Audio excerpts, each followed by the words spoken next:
Hey metalheads, you like tattoos? Of course you do.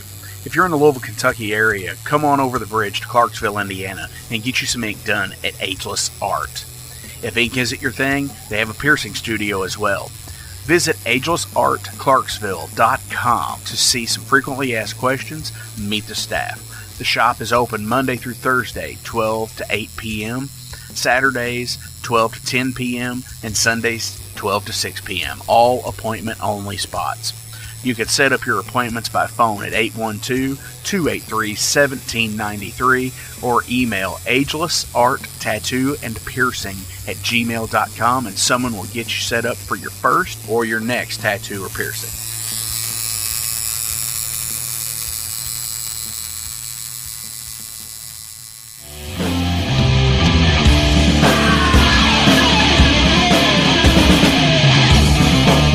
Hey metalheads, after going to a rager, what's your ultimate go-to? Mine is totally pizza. So when Overload is playing, or I'm promoting the Metal Forge live showcases, or the big goddamn metal show, I go to Pizza DoNisi. Pizza DoNisi is gourmet artisan pizza from right here in Louisville, Kentucky. It features things like the pizza of the month, the sandwiches, and also vegetarian and vegan options, which is so totally fucking cool for all of it's awesome pizza. You definitely want to go.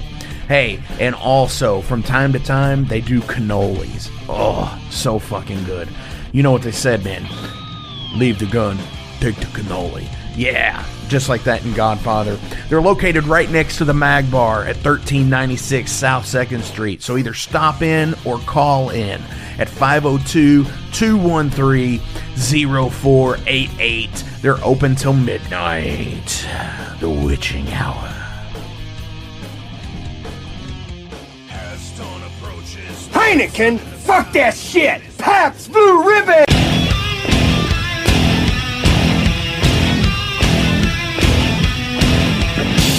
Hey metalheads, you all hear me talk about Mag Bar all the time.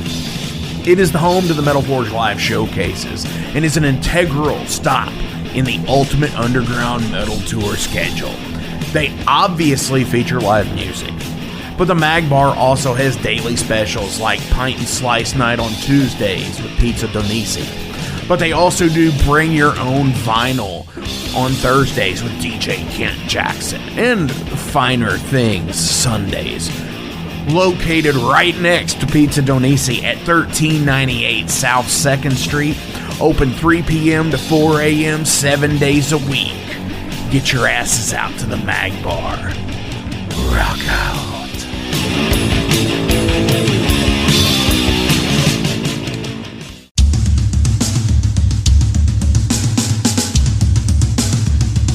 For 45 years in keeping Louisville weird, Electric Ladyland has been there for all your eccentricities. While they do offer the best smoking supplies out on the market today, there's a whole lot more to check out. From ashtrays and blacklight posters, to records, incense and burners, and items to stock your metaphysical supply. They are open from 10 to 10, 7 days a week. Located at 2325 Bardstown Road in Louisville, Kentucky, and at electricladyland420.com. Roll out.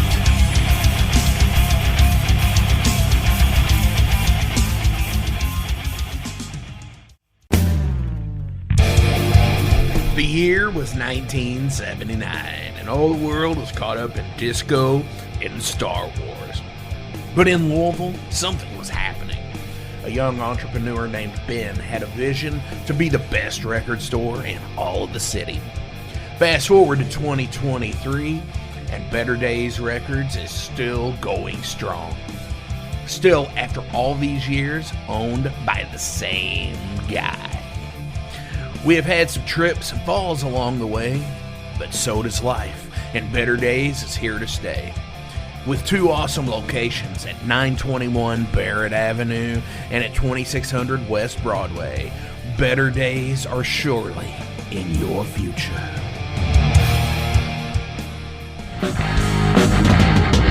in a broken wasteland.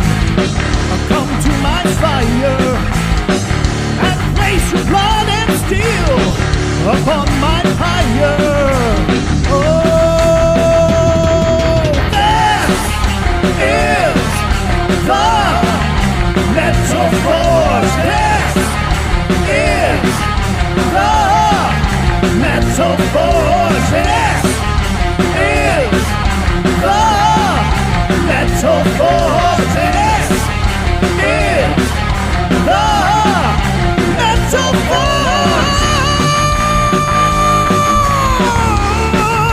metal forge. Metal forge.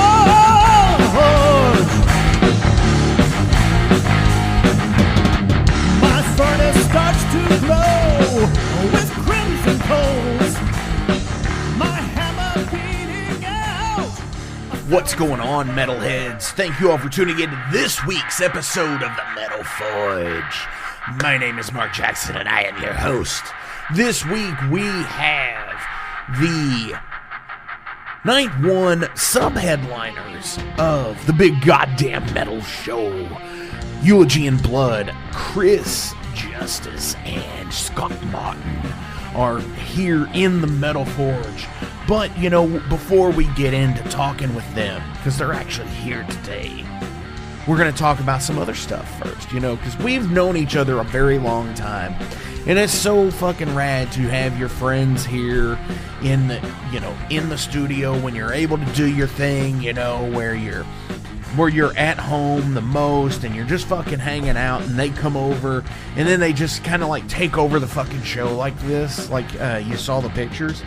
It's so fucking cool, and it's rad. I love it, and I'm just really having some good fucking metal times right now. You know, some things going down, some stuff going on. I actually nerding out watching Rebels for the first time ever, watching Ahsoka during that, and it's pretty fucking cool because you all know I'm a Star Wars nerd. I don't have a Star Wars tattoo yet, but I'm sure I'm bound to get one at some point in time. But yeah, man, like, I'm just digging everything, and I hope you all are too. And we've had some really fucking awesome, like, kick-ass things going on lately with the Metal Forge. We got new stickers. Thank you to Jason Karuna of Her Worst Nightmare for those. I appreciate the fuck out of you, brother. We've got some new patches coming soon. We have shirts, obviously. Holy shit, we have like a bunch of stuff now. There is also some talk about a joint hot sauce venture. Ooh, yeah. You all dig the hot sauce? Of course you dig it, because you all bought out the first run of the Blacksmith, you know, hot sauce on the last one with Mad Matt's, and this one will be through somebody completely different, but it will be fucking awesome. But yeah, man, like, seriously.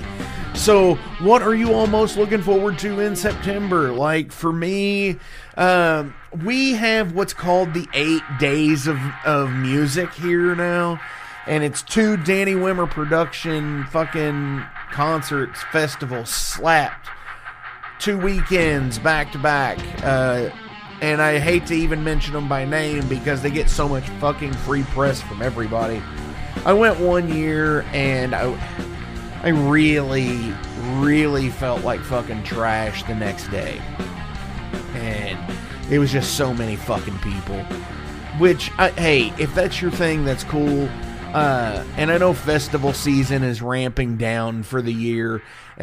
We've got a few more that we're promoting here on the Metal Forge. Obviously, the big goddamn metal show, which is Friday the 13th in October, and Saturday, October the 14th. And the night 1 is at 21st in Germantown with Half-Caster, Kill the Crown, Rifle, Stormtoker, Eulogy in Blood, and Throne of Iron. And then Saturday the 14th is at the Mag Bar. And it is with Mothrog, Misery Machina, Promise of Plague, Cur, Baptize, Overload, and Snafu. And obviously, you know the other fest that we're promoting this year is Steel Stone 7. by Jason Gardner and Flamekeeper. And that is November the 10th at the Odd in Asheville, North Carolina. Holy shit, that's going to be awesome because it's All Hell, Temptation's Wings, Overload, Oblivion Throne, Children of the Reptile, and Twisted Tower Dire. Hell yeah, man, that's going to be fucking rad as shit. So, and it is limited seating in that. They only have 100 tickets. Holy fuck, I am excited. And also, I believe the first 50 in get a CD for that one. Like I said, I'm super excited. Plus, yeah, there's that too. There is the Metal Forge compilation disc. There's everything. Just check it out. You know, we're digging it. Hopefully you all are digging it. And hopefully you all are digging it. I know you all are digging it. Everybody knows we're digging it because it's fucking metal and it's metal every day. Flamekeeper.vip. Get your early access. Get discounts on tickets, discounts on Overload merch, Metal Forge merch, all the Flamekeeper merch, Temptation's Wings merch, and all that stuff. And maybe some exclusive things on there as well. So, kick ass. Fuck yes. I love it. I'm going to start something off this week with a little bit different. These guys have like piped out and they're like totally quiet as hell over here. So, sorry guys. Hang on just a second. Actually, about 7 or 8 minutes because we're going to do something like completely different on the Metal Forge today. I'm going to play a cover song from these guys. You know the tune.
We are back this week with a couple of motherfuckers in the studio. Motherfuckers. And let me go ahead and give you the rundown here, because these gentlemen have not been on the Metal Forge for 4.5 years. It has been that long, because they were here in March of 2019 when it was on the radio station. And these two gentlemen that I am talking about are Mr. Scott Martin and Chris Justice from Eulogy in Blood. What's up? What's going on? Motherfucker number 1, and this is motherfucker number 2. Number 2. Why gotta be number 2 for? I said it first. I mean, it's like shit and motherfucker at the same time. Right. Yeah, exactly. Dudes, what's going on, man? It's been a while. Not a lot, man. Not a lot. It's been crazy. Actually, it was before COVID. Whenever it was before. It was a year before COVID when you all came into the Metal Forge the last time, and you're gonna have to come up to the mic a little bit more. 2019. Yeah. Yes. So, it's hard to believe that it was that long ago. Right. And we had dropped a new album since then, and then now we're working on another. So yeah, that's what I want to do is like talk about how have y'all been over the last few years? We've got the BC AC lineup here, before COVID, after COVID, right? The timeline here. So obviously before COVID, you all were playing shows. You were going on some tours. You were doing the Florida death metal shit. Oh, FDMS, big shout out to FDMS. Yeah, because it's cool. Love our Tampa crew. Right, because it's fucking awesome. Because you get to. Just like going on the road is fucking kick ass. Yes. And then obviously the fucking global setback that every fucking body had, and is still kind of trickling in here and there a little bit now. That's a whole different podcast. Yeah, that is a whole different fucking podcast for sure. So what's going on now? Right now we're in the process of making a whole new album. It's at least 12 tracks of just brutal slam. About that topic. Yeah? Yeah, it's about the Everything shit that's from going on in the COVID world to- right now. Yeah, it's, I guess the after effects of COVID. Yep. It's pretty much how we feel the world sits. Right. As we speak right now. So. It's jaded us a little bit. Yeah, we actually, when we wrote Natural Selection, that was the premise of that time period. It was during the COVID stuff. So a lot of that album's The uncertainty about what was going on at the time, and I guess this one's more about a reflection of what's happened because or since that time period. Like what's going on like right now. Right. the disgusting stuff that's built up on us that we want to talk about. Yeah, it's like the cognizant, the garbage that we're all going through as a species of people, constant fucking warfare and state of shock and Big Pharma, It's touched all of us. Big pharma, and garbage bullshit. What was it? Politicians, and the whole thinning the herd kind of mentality that right. We won't say no names, but right. So obviously, Natural Selection was the full length in 2021. Yes. So what? And then you did Cleanse the Earth Redux, which was a single. Yeah, with James Young. Yep. Awesome. Yep. So what is the new name for the new album? Do you have one yet? Oh, we do. Yeah. Actually, can you give it away? Or yeah. Are you allowed to? Yeah, it's the Great Awakening. Ooh. And that's what is. We've actually put a lot of thought into how this one's going to play out this time with. It's very intricate. Everything is weaved together very nicely. Name has a meaning, and that means something to the album that's special in its own right, but kind of intersects with the other songs. They're all kind of everything's interconnected very nicely. Yeah. But it's its own subjects. But everything's kind of been touched by the same problem. Right. So it's kind of like a concept album, but not a concept album into the regard of you're not making it an overt story. It just so happens to be that there is something intertwined with everything. Yeah, absolutely. Yeah. See, that's fucking cool. And when bands can write albums like that, and I think there are certain bands out there that do that almost every single fucking time out. Oh, yeah. That they just go in and fucking, and it's like, fuck. They're on this stream of consciousness, like, every time. Like, The Sword was that band all the way up. Oh, yeah. I'm so sad that they're no longer. I know, all the way up until, like, Used Future to me. And then that was the album where they kind of dropped off. But they would, they had their personal fucking shit going gotta on fulfill then. Contract, you You gotta fulfill, big record comes in to fuck you up and say, ooh, Here's what your is it? Greatest hits. Yeah. Because we have to give you one more. Yeah, and you Live don't. And a album. lot of people don't get the fact of why bands release a new song on a greatest hits. Right. It's because the record label pushes that shit, and you're like, well, it's gonna push album sales because there's an exclusive song. Gotta have a single. Yeah, and that's Tom Petty said it the greatest in Into the Great Wide Open about it's a good album, but we don't hear a single, and there it is. And that's the truth. I mean, that's why I think that's why it's changed into more of an indie market, because now you don't need those big labels to come in, screw you over, just to get a decent tour or a decent album distribution, or because now You can do it yourself. you can do all of it yourself now. Now, don't get me wrong. I'm sure that there's bands that can use that sort of thing, but if you just got an indie entrepreneur mind, get a couple for guys sure. together, Build your network. You can Yeah, pull and push. that's the other thing too. Is there's so many networks, like you just said, Scott. There's so many networks. Like, you might not want to be able to put it out, or you might not have the financial ability to put it out on your own, but you might know somebody who does, and there it is. And with Kickstarters and Patreons and stuff like that, now they Yeah, if you have a fan base that is involved with you enough, and fucking Bandcamp is such Love a Bandcamp. great thing for that, because you could set the pre-release, and then you could set it up for a 60-day deal, like a 60-day pre-order or 30-day pre-order or 15-day pre-order. It doesn't matter, and that is fucking rad as shit. And like being able to harness that, and just knowing your market, I guess, is really where it is. It's up to the band and how hard they want to, Push it. put love into it, Get that niche and push. Dude, I'm a faithful Bandcamp guy. Yeah. Because it's such a great platform, and it gives you a variety of ways that you can push your music without it trying to be a label and robbing you. Yes. Yeah. Yep. Yes. And even though it was purchased recently, within the last year, I didn't know that. yeah, is it the same company who owns Blizzard or some shit like that? It's one of the gaming companies out there that purchased it. I can't remember it. I have to look it up. But even though they have been bought out, at least they're not changing a lot of shit on the front end, when it comes to the artist. We're still getting the money that we got from everything, from every sale that we got. Yeah, the revenue share is kind of a whatever. According to anything else, it's Yeah. abysmal anyway. Yeah, because you're going to make 10 sales, and that 11th sale is going to go directly to them or some shit like Right. that, which is whatever. But like, the difference is in like Spotify for podcasters, how when they bought Anchor and how they said nothing was going to change, and it's all bullshit. It's all bullshit. changed.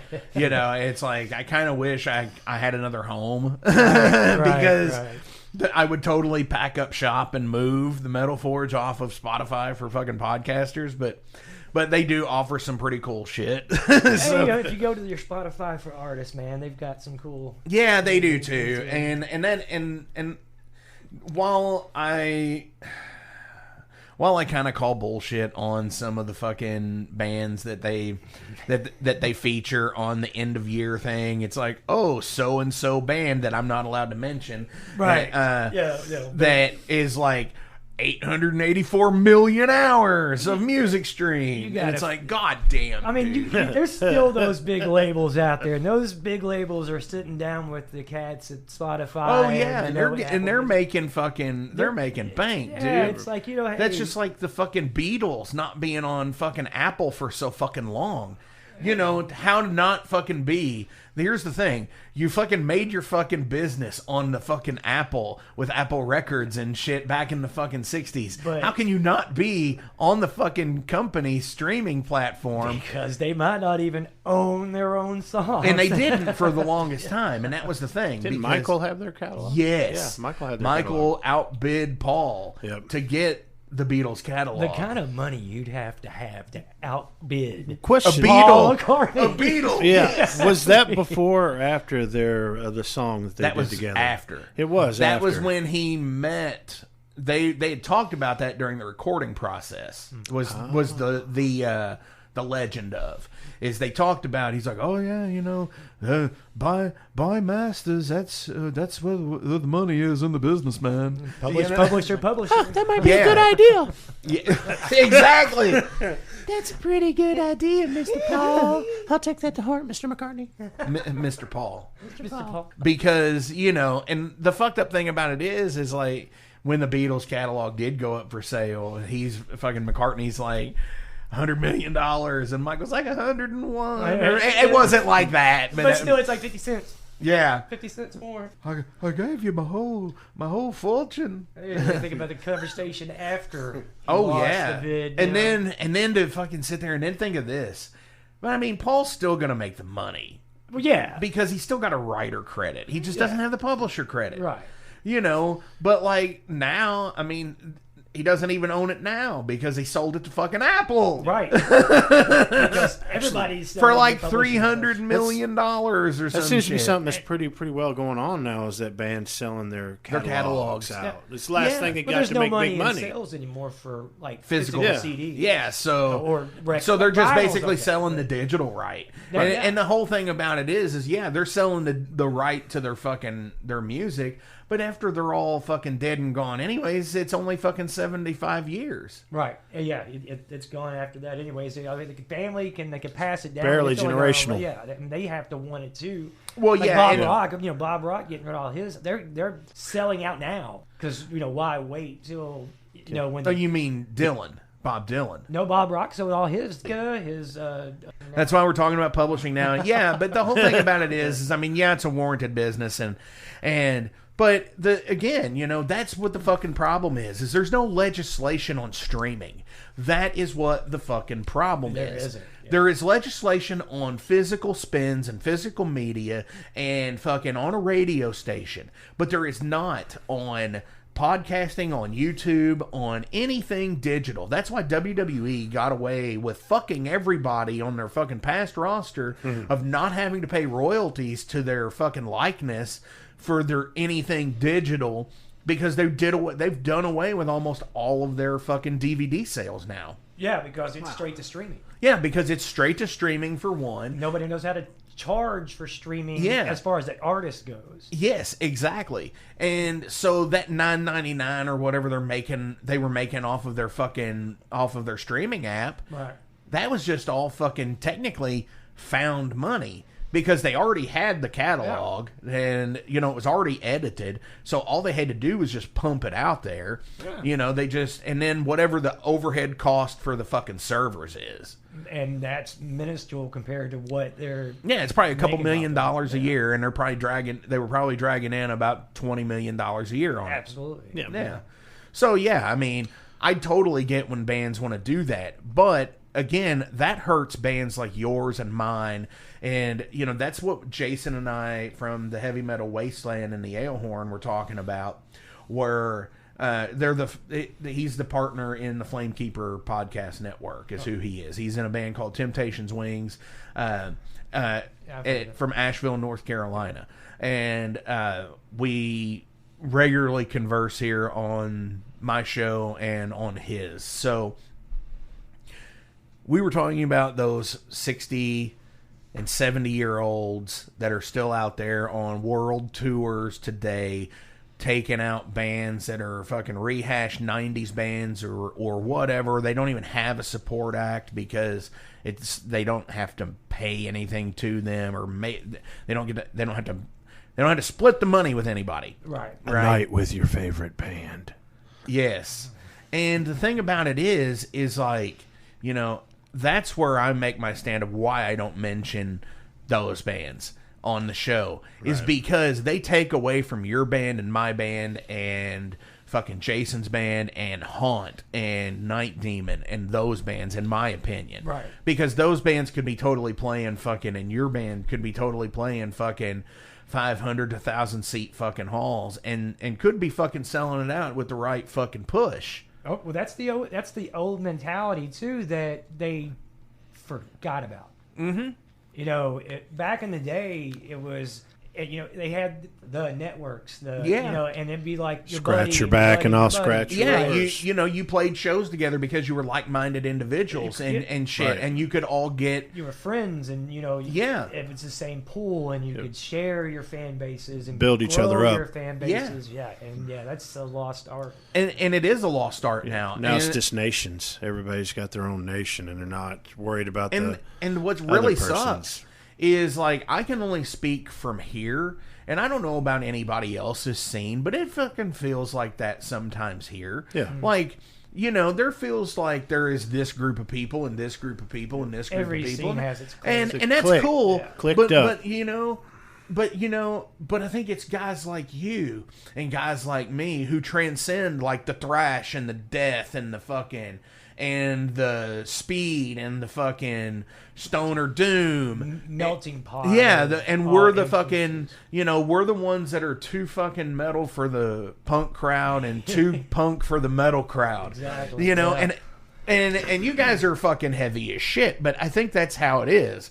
I think you guys, Thank you. you know, that you guys can fucking get on with anybody, which is why I booked you guys for the night one of the big goddamn metal show, which is ultimately why we're here. Yeah, it's super about exciting. 20 minutes in Yeah, now, super we're talking about it, which is October the 13th, Friday the 13th. It's going to be Throne of Iron, and then you guys, you know, y'all are direct support for Throne of Iron, their first time in Louisville. Excited to see those D&D guys. fucking metal, badass shit, 3-piece with a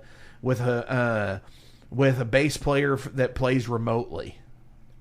Really? Yes. That's That's interesting. wild. Yeah, it's so cool. That's I mean, wild. It's yeah, it's the new age, baby. when Tucker's on in a couple of weeks, we'll talk about the remote bass player thing. That's pretty cool. Cool. Yeah, so and it's rad. So you guys, you know, we've played a ton of fucking shows together over the years. Oh, absolutely. Whether it's been in whatever band over the years, Dissension, Devil, Eulogy, whatever it is, we've all been around for years and years.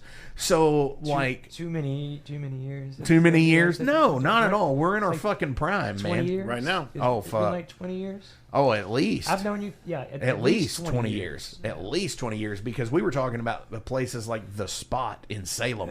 We're talking about the warehouse. We won't mention its name either, but Oh, gosh. Yeah. Had good There was a memories there. shitty place I played on fucking Wathen Street in Louisville, and it was called the Warehouse Pub.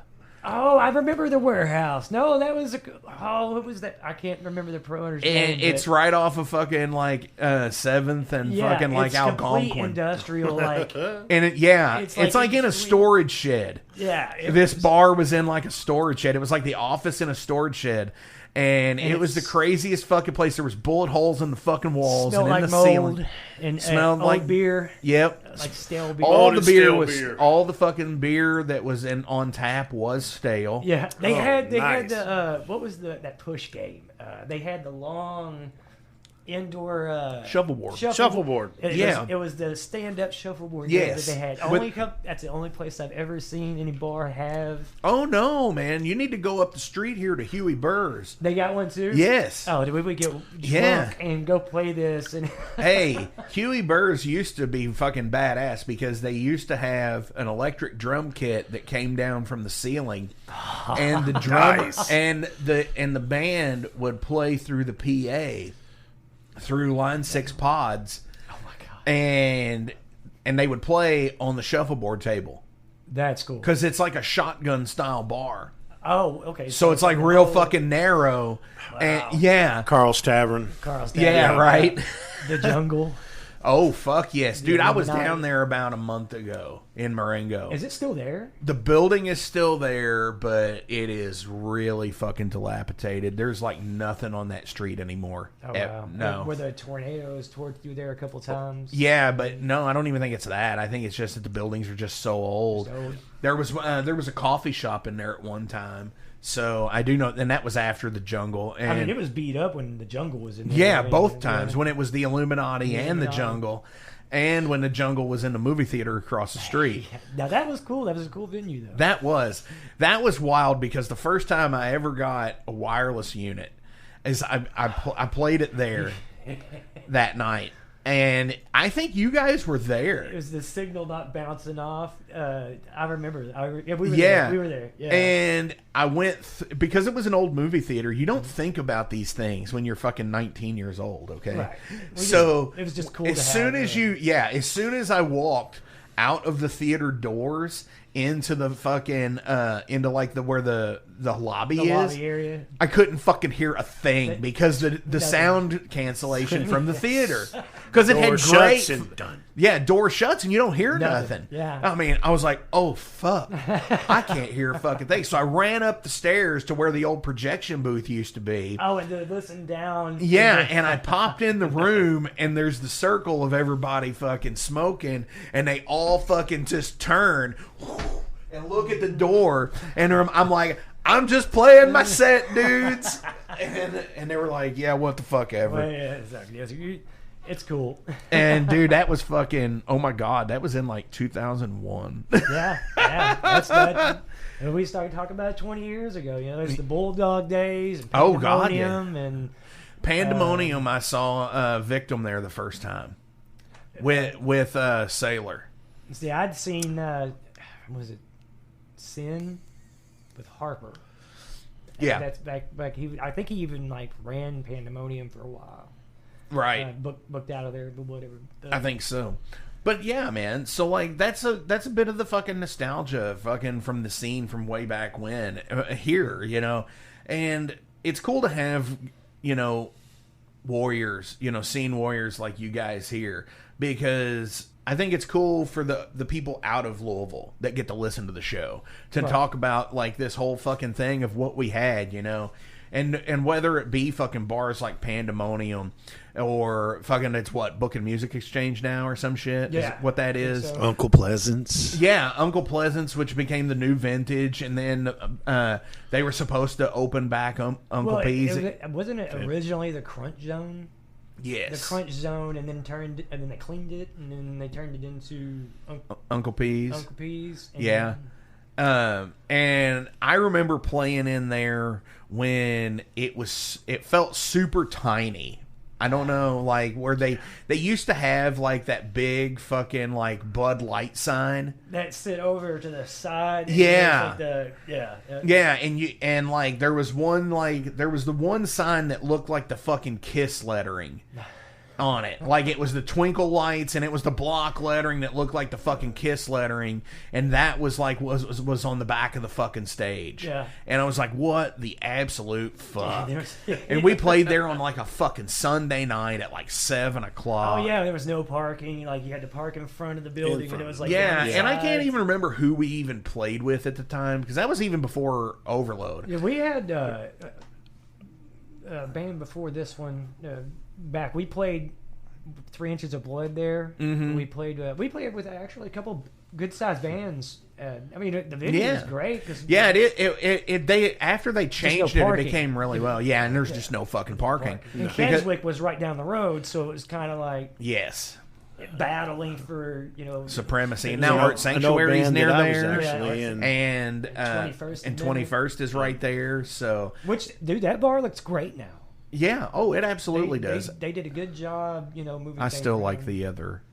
Did you like it on the smaller side? Yeah, Yeah. I did actually, because I think it makes the room sound better personally. Yeah, that I'll agree with. Yeah, I think because the you're just room- hitting a wall now instead of hitting the diffuser over there. Yeah, now you're just hitting everything, and it's just like, oh, It's super loud. yeah, Super loud. yeah. super loud. And I hate to be that guy that say if it's too loud you're too old, but it's not that, because it's just like, you know, It's the way it bounces now. Yes. Because the diffuser is on your left side. Yep. as instead opposed of- to being like behind straight you. across from you. Yeah. And I love that bar. I really do. And I think more people need to go there. I agree. And which is where you guys are agree, too. playing. The first night of the big goddamn metal show is at 21st in Germantown. Yeah. And that's So this will be my first show promoting back. No, it won't be. I take that back. It'll be my second show promoting back there since the after COVID timeline. so when it became the barrel room, correct? Yes. Now it's the Bear Room at 21st in Germantown, but Same difference. it's all the same place. Right. It's all rock and roll to me.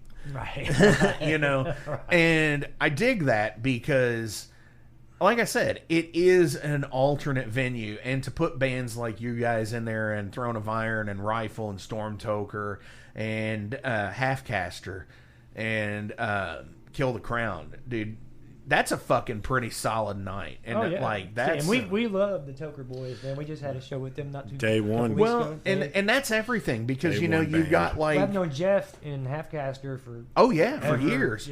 Yeah. So have I. You know, I've known him probably not as long as you have, but I've known him for at least 12 or 13 years. Oh yeah. So yeah, and he's a rad dude, and he's going to be on his way here soon to do an episode of the Metal Forge before the yeah. big goddamn metal show as well. So, so what are y'all looking forward to with the weekend there?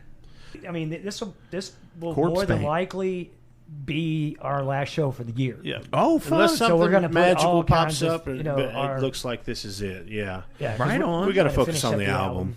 Yeah, Jinx. Jinx. Fuck Push that yeah. album, push. Yeah, man, because hey, I'm always saying fucking content is fucking king. Absolutely.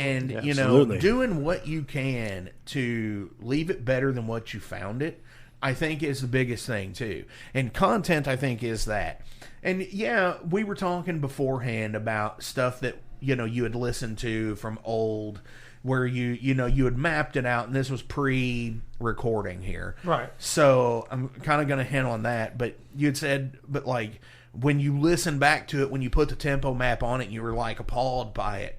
But I mean, but there's still the heart that's there. Yeah. Oh, absolutely. Yeah. And that's what I love about going back and listening to like the early stuff of mine, just to see like how the band has progressed and how I have progressed as a musician and as a player and as a writer ultimately. Right, and also, I'm in the same exact boat. When I go back and listen to, try to put myself, what was I doing then? What was, why did I write this song this way then? What was Right. the emotion behind it? What was the 25-year-old Chris thinking? Opposed to the 45-year-old who's writing now. Right. So and I listen to the way we harness the emotion. You know what I mean? It was a lot more, uncured, so to speak, at the beginning. And Oh, now yeah. that we've Raw gotten and hungry. yeah, it's just you can It was hear, before the you can hear the over-technical hunger, but aspects came yeah. into play where you're like, oh, you got to compete. You got to compete. It's got to sound as good. And And you back know, then it didn't matter. no, right. 'Cause And, we didn't and know it it was- still shouldn't matter. I guess what I was going with that is like you're you. You're Eulogy in Blood. You'll It's never be you those four guys. guys. It's you four guys. It's you. It's Scott. It's Jay, and it's Marlon. And that's it. And if one of you left today or tomorrow, it wouldn't be the same band. It would not be the same. No, it No, wouldn't. that's just like anybody who's ever replaced a member. It's not the same band when a new person takes their place. I mean, goddamn, I've replaced everybody except for me. It's a new personality. It's new. Yeah. it's And new you have to flavor. adapt. You're adding a new flavor. Yeah, exactly. And I love that, and I dig that. Yeah. No. I like the both. I like consistency, and I like whenever you find your group and you actually, because I mean it takes people Chemistry. a long time to find their sound. Yes. Yeah. Because we do have influences of the other bands that you grew up with and other bands that you play around and your whole network. Right. And then you take all that and then what you get out of it, and then you have your guys, and once you click, and that's when it becomes special. Right. It's your unique sound.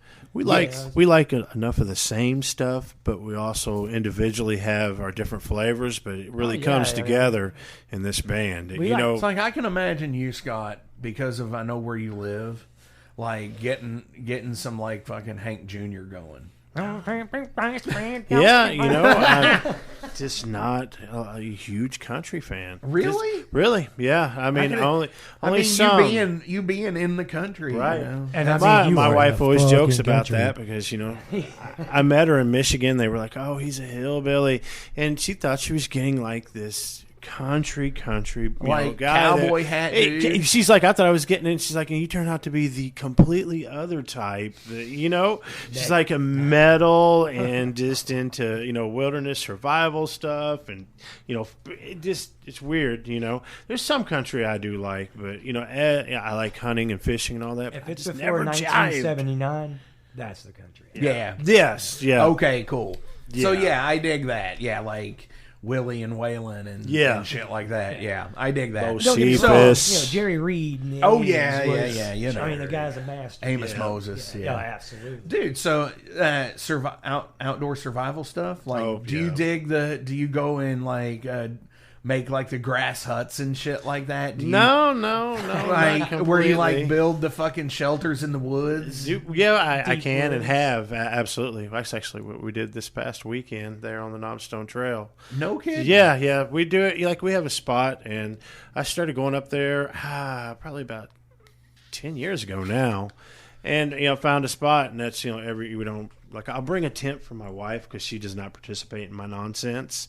But like me and my son, we'll do the shelters and everything. A lot of times, if it's just really cool, Yeah, I watch a lot of that on YouTube. Actually, I've always dug it. From the world right now is amazing because it's hard to do. Well, here's the thing: when is the last time? Seriously, now. And for Scott, this is probably a stupid question for you, probably because it was like, well, before I got here. But when is the last time that you walked in your grass without your shoes on? Just walked around? I don't do that. It was before I got here. I went to go to the mailbox. I crossed the gravel, cussed, then hit the grass. It was good to go. Back to the gravel, bullshit. cussed. When I was in high school, we had biology class. We learned about tapeworms, and ever since then, it's a problem. I get it. Never will I publicly walk, but in my yard, definitely. Yard. I do but I do have a phobia. Like I always get scared that I'm going to be caught in a situation without my shoes on. So normally I wear the shoes a lot because I don't know. You know what I mean? It's just weird. You get caught in a situation, you're like, oh man, I got my shoes on. Like people like drive, and I'm like, what if you have a wreck and you don't have your shoes on? Is this really weird? That's totally weird. Weird for me. No, I don't even like driving in fucking sandals. I know. It's just I refuse to do because of that. Because of that. Because of like it's just the same as like not having shoes on.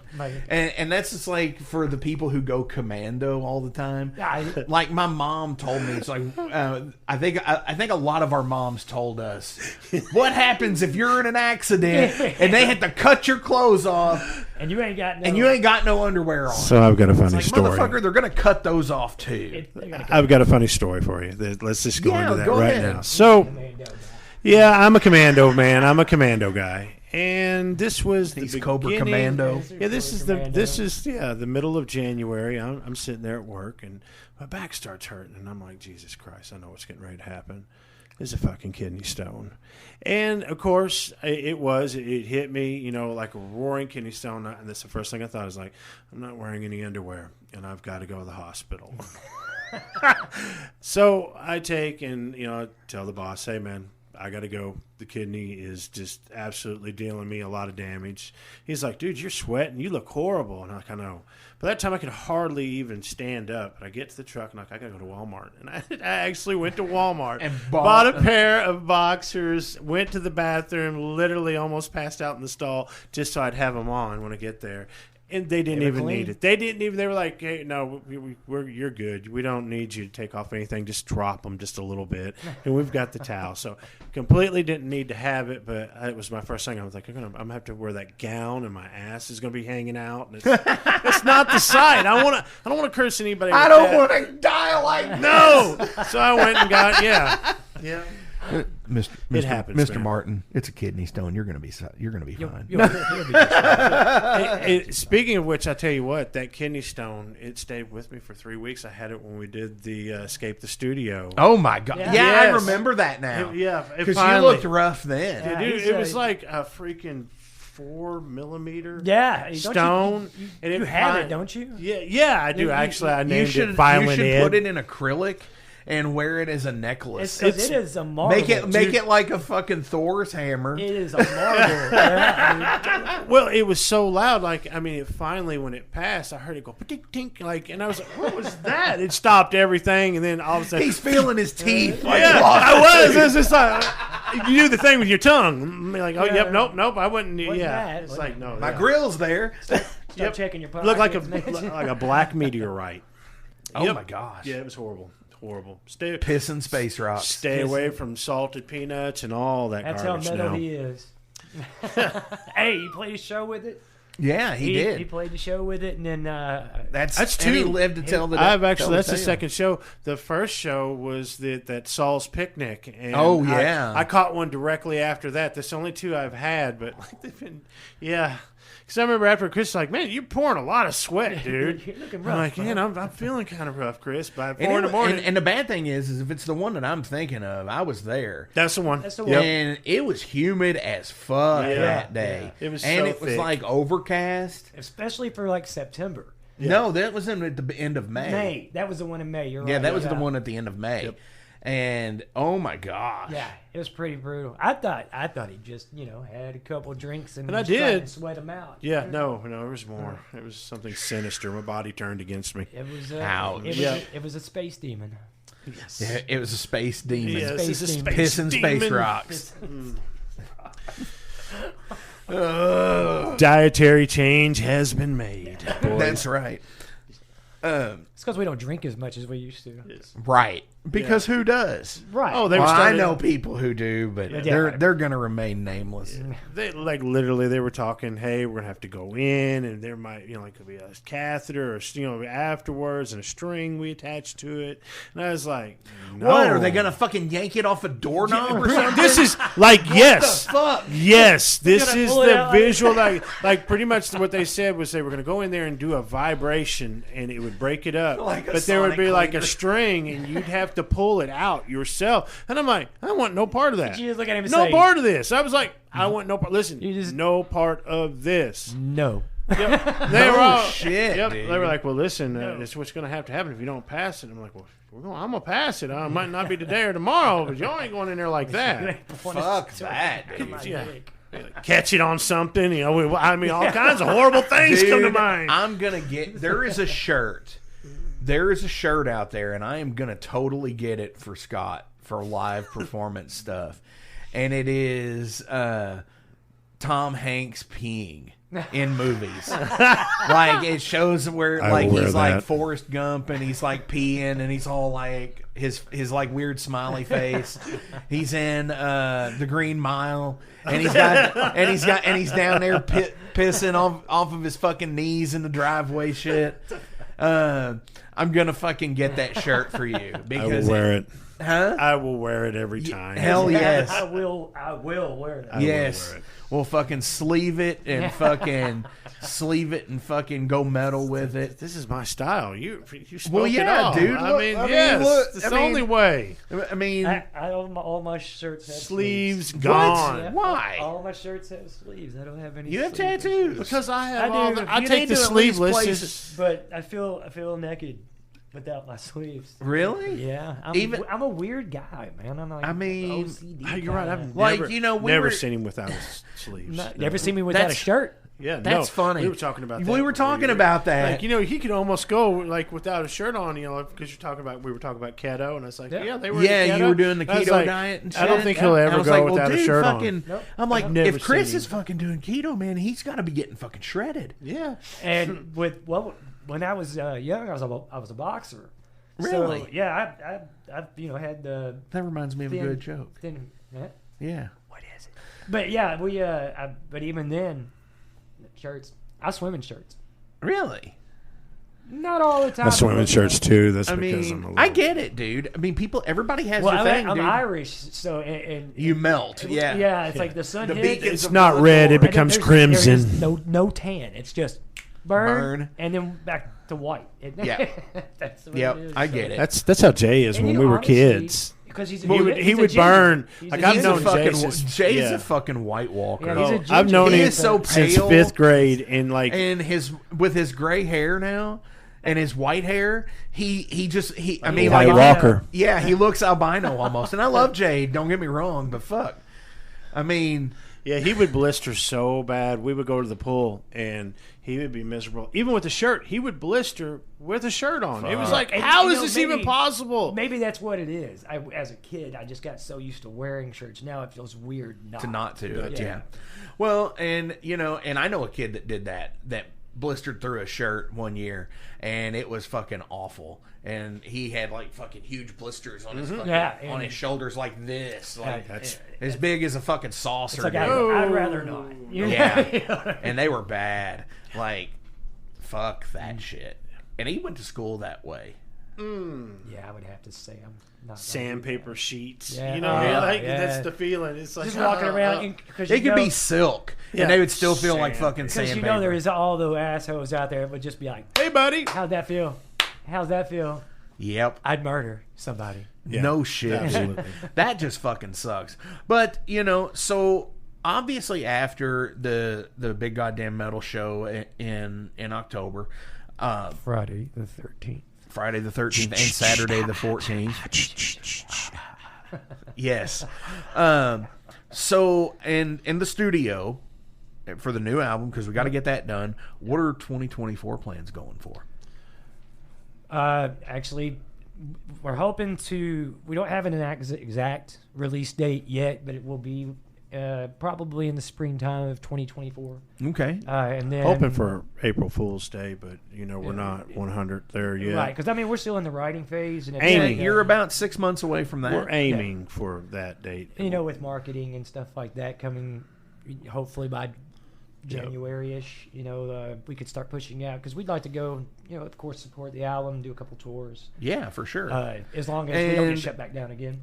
Yes. God forbid. Really? Yeah, whoever wants to support getting shut down again. Right. At this no. point, though, we'll play house shows. Yeah, for sure. Like what we So- had to do years in the day. ago. Yep. Yeah. Well, years push- ago. yeah, we'll- So that's cool. A couple of tours, that's rad. I know Push out both our videos. camps have kind of talked about that. Shooting videos is another good thing, Yep. for sure. I know some people who might be interested in doing some of that too. Oh, awesome! Yeah. Cool. So for sure, dudes. Yeah. So, fuck. Let's- We've got a whole plan that's We're going to enact secret. this. Yeah, It's it's, secret, a pretty but, big, I think it's just all we've got. Some implement this whole some thing. some cool ideas that we're mixing around. Kind of to approach push the the whole album. the whole It's idea a whole little different- bit differently than what we did with the other ones. Yeah, this one's It's just a whole program that we're gonna enact when we get Right. to it. And It's- because you gotta do something different each time, I think. got to. Well, this Gotcha. one's kind of focusing on more of the digital domain kind of thing with the premise and how, again, we're Gen X, so we were there before computers, then during kind of the birth of computers, and then now where Everything's quantified. it went from sitting at the dinner table talking to each other about what's happening To in the world, world, TV. to watching on your phones or on tablets Not or even whatever. watching and- TV, watching the phone. And Yeah. I think it's become such an epidemic these are things that you see in your own families. You see, We have one song even touched calls "While We Were Silent." That's kind of covers like this. All the stuff's happening while you're not looking, while you're not talking about it. Everything's going on. Right, and you need it's to pay the attention. The propaganda machine of pushing things. Mm-hmm. 1984. Yes. Things And have I lined believe up that we're against living- us we're- without us even knowing it's lined up against us because we've been, just Well, they their shove so nose much at into us. the phone Yes. and into So we don't Yeah. know. We don't know who's doing what now. And Right, and I think that's the ultimate thing, and is that the real thing is this? It's like when you talk to your friends that because I'm sure you all have friends that are outside of the States. oh yeah, Yeah. You've got friends who live in South America because of being connected band-wise with them somehow. Yeah. Or you've got friends who live in Canada or abroad, Germany, whatever. And it's just like... most of our fan base is in Germany. Right. And getting to the point where it's just like, when do you draw the line and say, okay, well, is it here only, or is it everywhere? Because I know it's everywhere, but it seems like it's more amplified on our own soil. I It think feels it's, like but it maybe is that's a lot more because that's where amplified we on our own are. soil. I think it's But it seems it's like- different. So if the propaganda machines are like, different to Pressure their own is place. being their own applied place, differently we have according to like you region. said, friends overseas in Russia and Germany, And they all have those. their own struggles. Yeah. and they're I think like the 1984 versus the Time Machine at that point. Yeah. Like it's here it might be what they're pushing to them is everything outside of the world is bad, and then here it's pushing that everything inside is bad. Right. And it's kind of like it's Yeah. here's all of these wildfires while we're looking over there, they're sliding new bills and policies through that nobody knew about, Right. and then you don't know about them until it's enforced, and that's too late. And then Ignorance Right, of the law. and that's just like what Ignorance we is were bliss. talking about recently with the sound ordinance shit in cities. And I mean, Louisville's not the only Wild. city to do that. Fucking other places want to try and do that shit too. And it's kind of a double-edged sword, because does it force us to have matinee shows now? Does this force us to have metal shows that start at 7 and are done by 10 and have 3 bands? which makes it even harder For some bands like people. us. Yeah, for some people, because you work all the fucking time, I know. Yeah, and then if you get off work at 7, because that's another thing too. There is no such thing as a 40-hour work week now for anybody. No. If you've got 40-hour work week, but you also got side hustles, or you also have you actually work 60 hours a week, and then if you get off by the certain time, and your entire fan base can't show up till 9, Right. and Because they're all doing it too, yeah. because they're all doing it, Yeah. and everybody's on the grind. Yeah. It could be detrimental Yeah. to our entire thing. Right. It absolutely can be. It'll go back to the COVID era, when we were doing live shows online. Yeah, online and from Yep. their own homes. they're just And not, Happy that's hour. not the same. Yeah. I talking to my kids, and Scott's been here too, because it's doing the same thing with his. We talk about, they're like, why would I go to a concert when I can just watch it on YouTube and not have to leave? Or why would I go to a concert when I can just, watch it on Facebook Live? because it's the experience. Pause. And then I took, both kids to the show. They grew up around music, Right. They were going to shows at 12, 10, and Yeah, when it was whenever acceptable you're for them to go. standing in front of a speaker and it's beating your chest in, Feel it. Just that you can't do that. it's an with YouTube. experience that you have to visually You- 'cause you- and yeah, take in. Once you feel that, it changes you. It's watching an artist. You're watching them create Perform. art and Yeah. perform. And it's different every time, because we're not robots. Right. We're holograms. So it's All that time's coming. The human it's the very human good. aspect of the music is what makes it beautiful. AI, Yes. baby. It I really agree. is. Until AI starts writing the songs and AI starts doing the musical, compositions, you won't be able to experience anything like a live performance. No. I don't think there's anything Even- that, yeah. as an art, you can't take that away.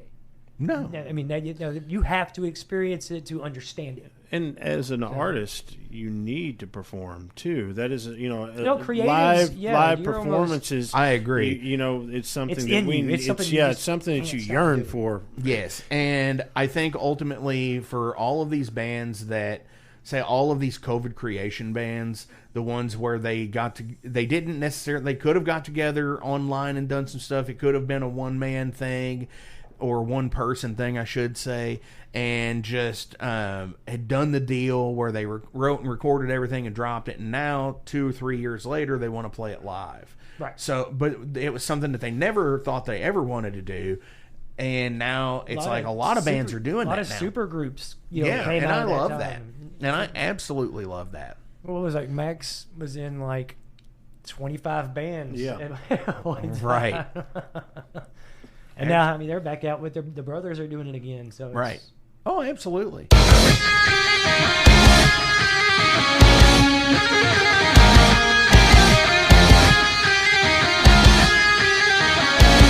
Hey, Church Recordings presents Haunt and Hellfire, No Sleep Till Death.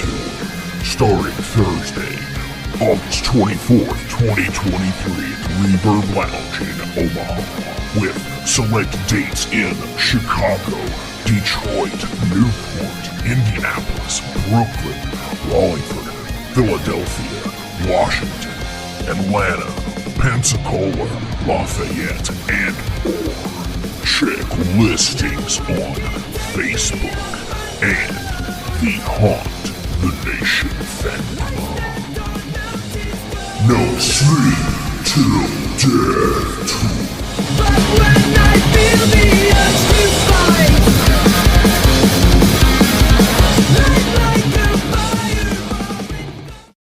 When you guys actually get together to practice, how does that work for you all? Do you all just totally do you set out like one day a week and you're going to be there for like 6 hours or? We do Sundays and Sunday 5 to 5 to 9. About 5 to 9. Yeah. Okay, so about a three good and a half 4 Yeah, hour, we 3.5, make a 4 hour block. block. Yep. Obviously, because you got to spill the tea at first. You got to get in and get acquainted. Absolutely. And, hey, how have you been this past week or whatever, because Catching you up. all live fairly far apart. far apart. Yeah, because you're. Well, I don't. We practice at my house. Yeah, right. I'm the lazy one. So you've got the studio in the basement. Oh, it's in a back room of the house. Okay, cool. So you've got it. Damn, man, you're like putting it all up on the front porch and shit. Well, Hell basically. yeah. Yeah, well, it's Back porch. I've got it. It's not soundproofed. It's sound Deadening. enforced. Yeah. Yeah. So it's not It's sound enforced. Like you come over, I'm sure as shit enforcing my foot in your ass. Pretty much. Not that we like to party per se, but I have a rather large PA that we karaoke through as well. Oh At yeah. our parties, they're You quite do the? fun. Do you do the karaoke? Do you? Yeah. Are you the karaoke master, I- or do you It's been known actually to be sing the as well? MC. I, A little bit of both. I do. I dabble. You dabble. Do you do like death metal vocals on songs that don't have death metal vocals? No. Like maybe one I'm- more time. I'm more of a True to the song. Yeah, I'm Will. more of a pop guy. Really? I like Oh, yeah. 80s synthwave. Nice, dude. We do some Like some Flock of Seagulls. Oh, Beastie yeah, Boys. Yeah. You know, we do a little bit, a little bit of everything in the The house. new style. Hey, when it comes to karaoke, I'll kamikaze. I'll do Taylor Swift. I don't care. That's funny. Yeah. Usually stuff from our childhood. It is. Dude, you should do nostalgia Taylor songs. Swift fucking death metal style and film it and put it on the Eulogy. We've talked about Facebook doing page. some 80s, Yep. synth pop or Eulogy doing, does the 80s. Yeah, we talked about doing a whole Oh, wow. collaboration on it. Yep. A whole- Dude, you should, man. That would be some funny in shit. excess, a little, Safety some of the. Dance. Yeah, it was, Oh man. Even Time After Time by Yeah. Cyndi Lauper. Hey, Oh, look, hey, wow. tell you, so we probably surprised a lot of people. Like Yeah. we like earlier you were like you would have figured he was a country guy, but more I'm a bluegrass guy. I love Really? love bluegrass. Fucking. That's We do- awesome though. But you said you were from Eastern Kentucky, so it makes good sense. Oh, the first instrument I started to play was a banjo.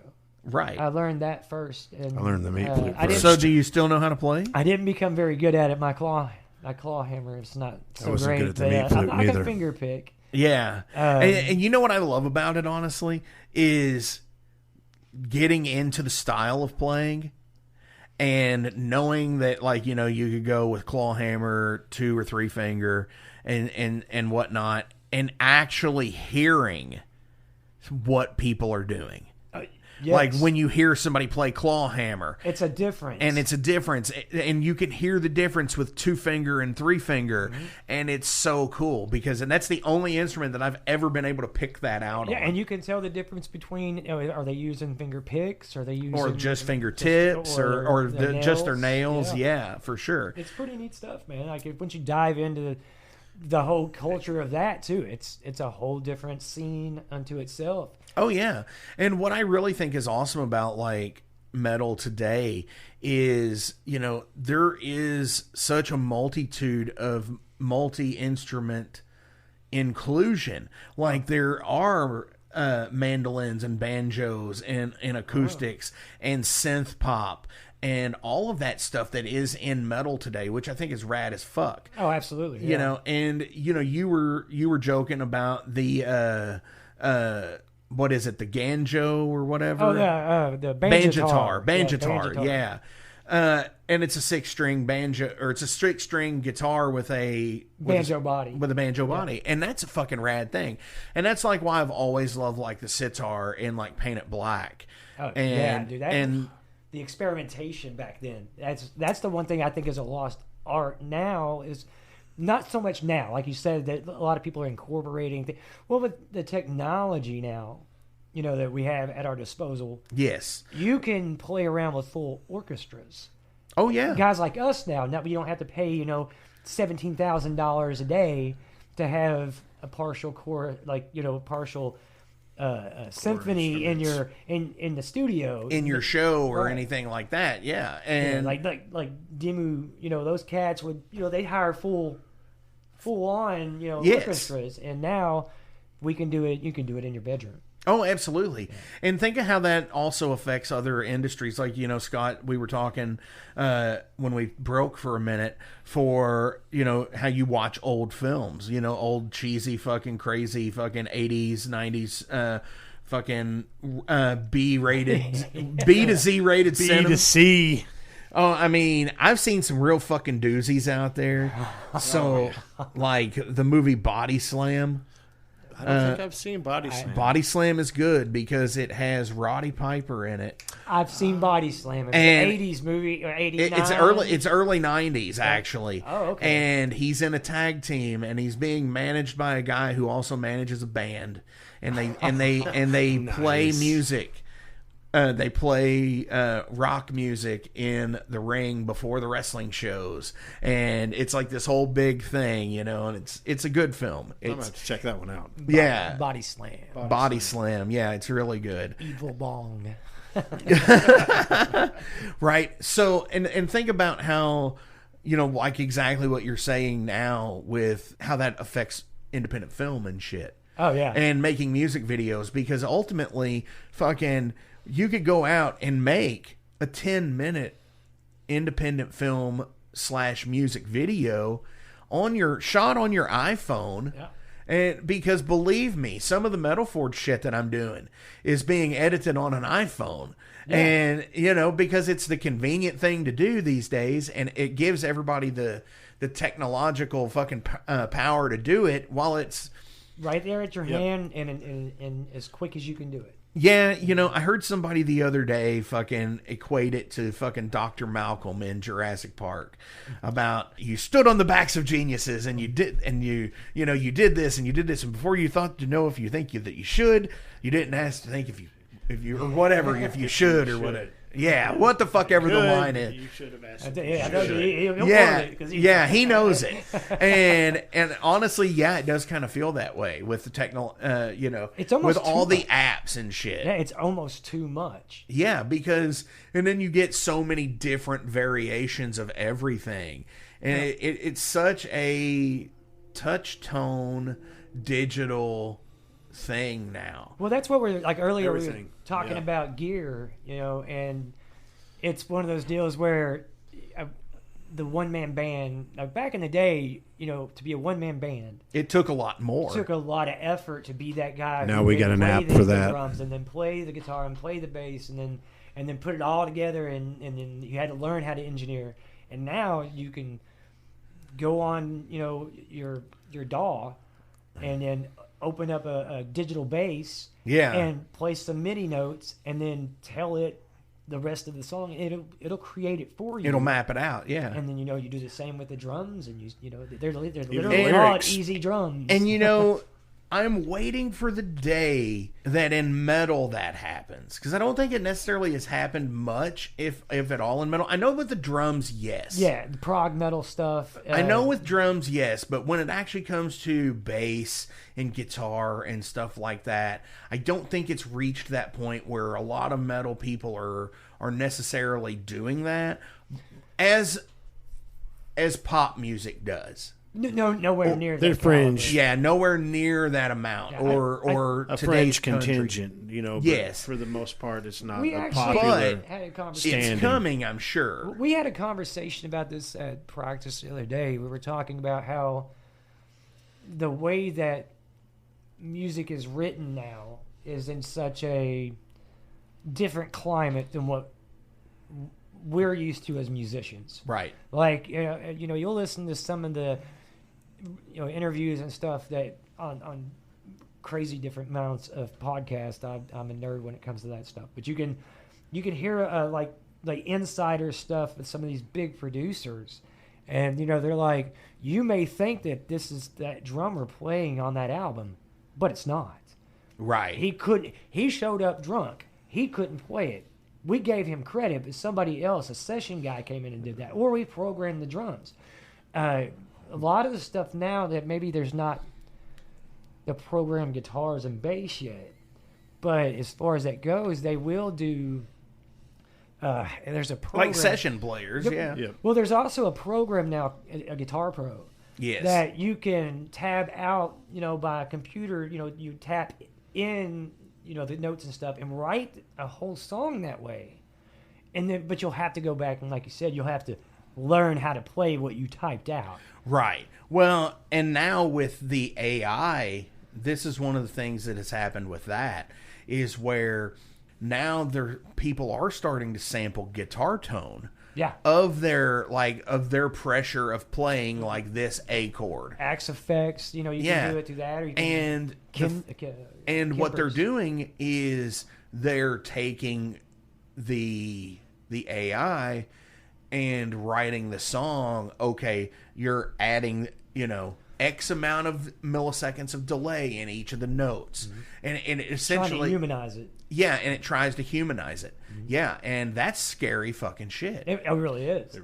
And then it makes the people who actually play guitar and bass and drums, Well, dinosaurs. Especially like drummers, and I understand the plight of, why'd I spend 30 years of my life trying to learn how to play these things whenever I can, or some kid can go in now and just tab it out. Or say write a song that sounds like so and so and the X computer and D, and there it is. And there it is. It will write that for you. Or fucking what would it sound like if Mr. Krabs was singing or whatever? Yeah, it'll make it happen. And I think that's one thing that it'll never be able to accomplish soul.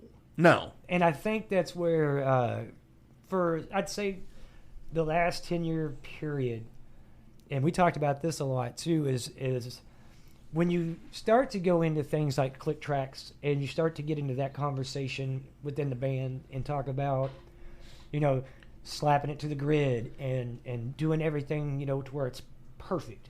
Well, for the last 10 years, if you've heard a metal album, it's perfect. Yes. And as people, we know it's wrong because it's impossible to be perfect. Mm-hmm. Yeah. And whenever you make it perfect, it loses its soul. I watched the episode, can't remember the cat's name, but he actually took a John Bonham track and he gridded it, and it sounded like shit. Yeah, because it was all over the map. All over the place. Yeah. And when you grid it, it lost every bit of John Bonham that was in that drum track. Yes.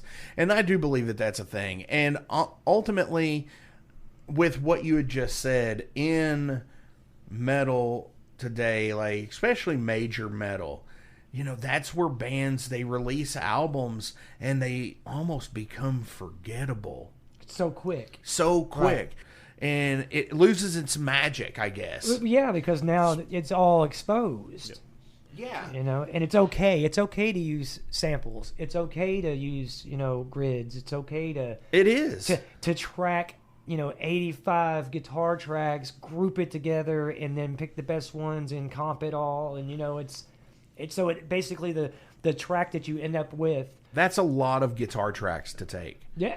And then to snatch it all together to make it one perfect one. Yes. It's like there's, you know, and then have to replicate that. You know, Yeah, they're then that live same band. wonder why you sound so thin. Right. Right. That's the sad thing. That's what's going on now. You is go too because far. anybody. Yeah, some bands can just own- go too far and make it too cold, and it loses its soul. You got to find that in the middle. Well, where anybody you can do kinda- it now. You remember back in the day, you had special guys that. Yeah, you had dedicated their engineers. lives You had to go to Shout Studios, and you had to go to, you know, Yeah. to learn places. their craft just as much as a Yep. guitar player would sit down and have to put everything that they had into learning their instrument. Yes, absolutely. You had a Sound guy engineers who And your had to sound learn. guy was that way, and Just that's like- what I believe. Like Mike is like with his sound. It's just sound dedicated. engine. Yeah, he knows so fucking much, and he has such a like. It's a defined ear. Yes, like the Very fine quality of his ear is so 4K's amazing. out. 4K, dip it. Yeah, he's like something's not right, and he's like. I don't know what it is, but it sounds like you're getting too much mid here. Try this. And he's like, try taking your low down just a little bit. And it's like, boom, fixed. And it's like, and he is like super fucking articulate about it. Yeah, that's What I love about like doing the in-ear business with him is because he's got it set to a fucking T to where it's like, okay, Don't here- touch it. This Don't is how touch you- it. Here it is. He's like, all right, now we have to just basically partially adjust to each room, and that's it. Well, speaking of in-ears, I'm kind of curious to ask you how you feel about the hoopla that's going on now with like backtracks. Oh God, I mean, that's a big debate right now. it is, and I have clammed the fuck up about it. Don't put the spotlight on me. It's No, He said, this no. is my show, damn it. I Inquiring asked the No, question. minds wanna know. you can totally ask, and I will say that when it comes to it, I've been in a band that has done both. I think there's an extent. to backing tracks. Yes, It's and cool for aesthetic, but whenever you're when you're lip-syncing- using sounds to enhance what is already being played, that's different. that's different. Like if I'm using a soundbite from Marv from Sin City, Right. You know, talking about it's blood for blood and by the gallons. Because you can't hire him to come do that at every show. No. So I'm gonna set it to the click to where it plays to where I know where it's gonna play every single night I play that song. Because that's ultimately where we're gonna be. That there's obviously a bit of looseness because you're never gonna be 100% all the time. And you don't want to be anyway. No, and you don't want to be because, you know, there's times where, you know, I do have certain effects that kick in at certain times. Right. You know, for my voice and for my bass. And, you know, Todd does too. And Todd can actually switch when he needs to. But I don't have that capability because it's all set In there, so you have in the to rig. be- So when my part hits where I have to switch, I have to be at that part. Right. So there is that, which is cool, and I dig that. But it adds a whole other level of, because I'm there and it's forcing me to actually count better. Right. And to be in the moment more and still be able to count. Because that's what we're kind of curious about, because we don't use in-ears. No. But we're very curious about in-ears, and because that's where we're trying to delve into more of that realm of entertainment. Yes. And you hear all of the entertaining band. Well, in the past, I think that as like metal was not very forgiving when it came to certain things. Right. You write your own music. You don't have collabs. You don't have co-writers. It's changing now because it's been done in pop forever. It's been done in country forever. You have 8 or 9 people writing on the same song. Right. And now, and metal was kind of taboo. Oh, I think it still is to a degree. To a degree, But like Overload has a song called 1984. And, just as much as we were talking about that earlier, I didn't write those lyrics. That's the first and only song that has had a non-member of Overload write lyrics and it be a song. And they're lyrics from RT Kraken from Rifle. And cool. And I totally dug the lyrics, and he said, "Hey, I don't think this will work for us. Maybe you all can do it." And I read them, and I was like, "Holy fuck, these are amazing!" And it's almost like I immediately wrote the chorus riff as soon as I read the chorus. Well, and see, that's what kind of is, which is amazing. That I'm glad that you say that, because in the bigger arenas, it happens all the time. It's just hush hush because it's taboo, but it happens a lot more than most people think. Oh yeah, they've got teams of writers that work with certain producers, and right. We're talking big label guys they kind of force that because they know what a hit is. We don't know what a hit is because we've never had a hit. Well, so it's kind of like there's a science to it. There is, but it's not a science. I don't necessarily think it's the science like it was back in the 50s and 60s. Yeah, no, it's and stuff like that. When it was the 50s and 60s and things caught like wildfire, that was a different thing because it actually caught like wildfire. Then when the suits got involved in the late 60s and 70s, that's when it became very corporate, profiteering. Very very profiteering. Very give me 12 more just like that one. Yeah, give me 12 more just like that one. Manufactured. It became more manufactured, but not only was it manufactured, it was sold as. It's like, this is what we're pushing. This is what the next big thing is. Hey, we're the monkeys. Which is why I think that's why it became taboo, because metal is I'm going to do it my fucking way. It's the last right. refuge It's supposed to be. I'm going to do it my way. Screw a label. Like we literally say in one of our songs, it's axe to grind. Yeah, fuck your money. Fuck your money. Fuck your fame. Yeah. Because we're not all built the same. And that song is written about us, being at our age, still doing it because we love it. We don't have to be rock stars. Right. I don't even think I want to be a rock star. Well, but the money would be nice. Well, would it though? That's the thing. Actually, it changes you. Look at all the big bands. What do you lose to get it? Look at the Black and Yellow album. Yeah, exactly. Exactly.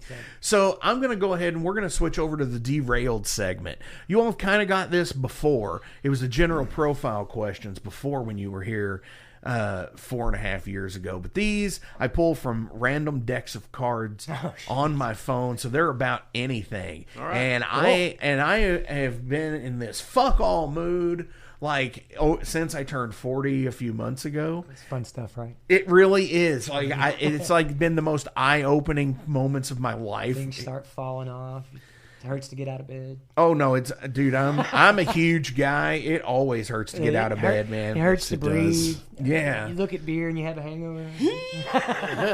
What's that? Fatty McGee, from Adam Sandler. Right. Yep. That was. You throw your back out taking a dump. Yeah, dude. No, I never. The out. only way I throw my back out taking a dump is when I'm doing an upper decker. Oh Lord. Stub your toe. You got to miss a week of work. Yeah, right. Sorry. See, this is derailed. This is exactly what it is. So the first question is is, in your opinion, do you feel that the death penalty is unconstitutional? No. I think the death penalty is there for a reason. There is evil in this world that creates and does these things that, at the end of the day, if you're going to take a life, I think that your life has been canceled, especially if it's in a violent, and heinous manners. Right. But like murderers. Yeah, and There are rapists gray areas, but I don't. I do think, for me, the death penalty is not, it's something that needs to be on the table, because if people will do just about anything, and if there's no recourse for their actions, then these things will and be then more living fruit.